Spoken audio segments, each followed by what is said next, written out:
You know, we're still, I think, coming out of this long, deep economic period. The recession and the recovery period has been very long. That's a headwind that business has had to kind of swim upstream against. But in addition, some of the other policies that have even been discussed today, some of the things about regulation and other factors that create headwinds here in the United States. But even with all that said, I want to be optimistic and I want to be looking ahead to America as a leader in the world. Mike Duke is former Walmart CEO, ranked number 10 on Forbes' list of the world's most powerful people. He built his expertise by collaborating and learning from everyone, including Walmart customers around the world to officials in the highest levels of government. His finger is on the pulse of what's important to businesses. One thing we do expect is that there'll be at least 1 billion more people on this planet. And with that, it'll put a lot of pressure on the resources of the earth.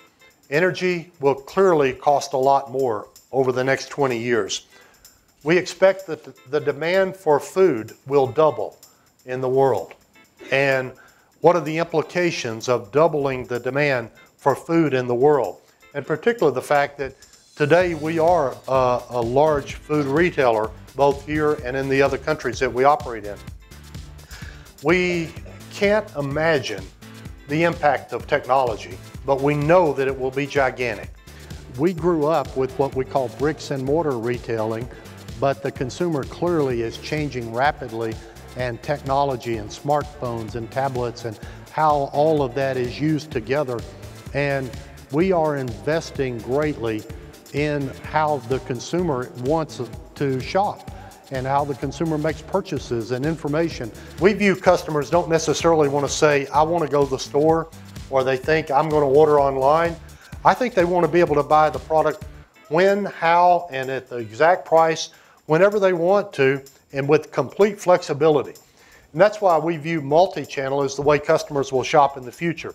They may want to shop in a store, they may want to shop from their iPhone or cell phone, they may want to buy at home. Maybe it's their internet TV that they're connected to. And that's where we think Walmart, again, is really positioned real well. Despite the recession, he grew Walmart's net income 27% in his first year, and he worked to prioritize e-commerce. Under his leadership, Walmart made serious investments in high-tech talent, acquired several startups, and injected a bit of Silicon Valley into Bentonville, Arkansas. The customer is in charge more than ever. And 5 years from now, I can't even predict the technology 5 years from now, but I think even more customers will be in charge. And focusing on your customer and developing a culture in your company where every member of your team and every associate that works in your organization has a passion for customers would be number one, because I think 5 years from now, it'll be even more critical. I think brand trust will be even more critical.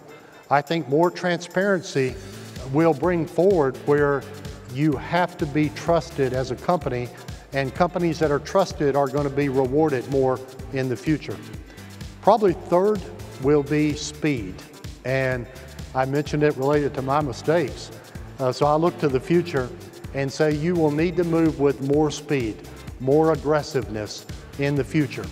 The evolution will have to be continuous and at times even revolution. You will need to innovate even faster, but most importantly, you'll need to connect with people worldwide.